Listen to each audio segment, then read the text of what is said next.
The year was coming to a close, and I had done nothing to make Jessie Giles a household name. I was living in the city at the time, and I would find myself wandering the streets looking for my next big break. Or at least some inspiration.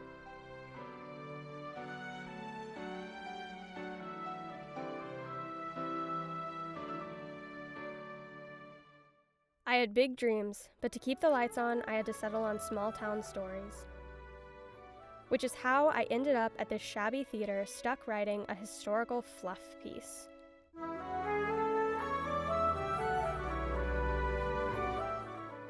The place was unassuming, but I wouldn't have called it small. I thought it would be empty. Until I stepped inside and found a lone figure center stage.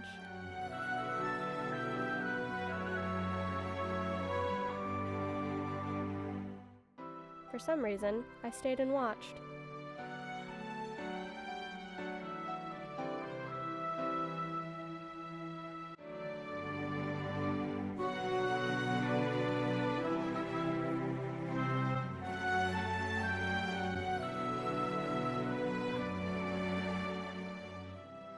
I introduced myself to her in the hope she could give me some inspiration. She reveals her name to be Noelle Diamond? I couldn't believe I hadn't recognized her before. She was a decades-old Broadway star.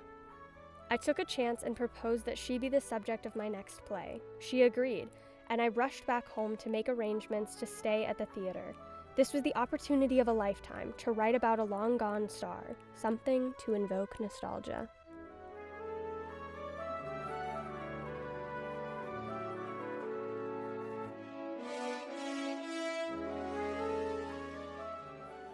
Watching her was exhilarating, exactly like how everyone described her back in her prime.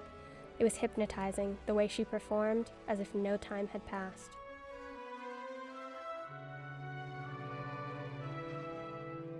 A friend of mine called me, worried, for I had gone radio silent for some time at this point. I was too focused on my story. I needed this to work.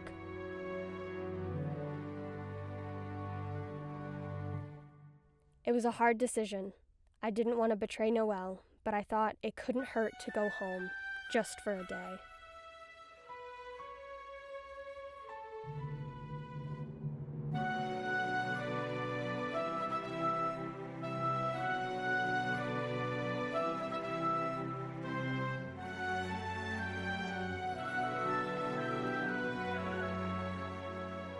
This didn't bode well for the former actress.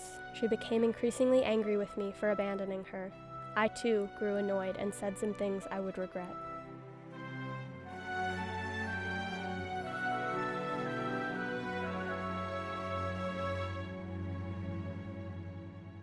I told her I could never make her a star. She was furious. I had failed, and I was afraid she'd never let me come back. Should have known she'd never let me leave.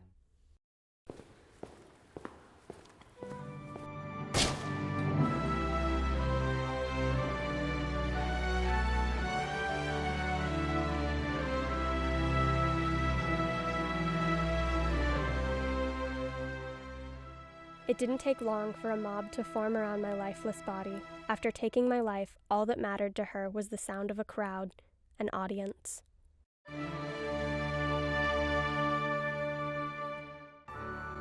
Noelle finally received the encore she'd wanted for so long.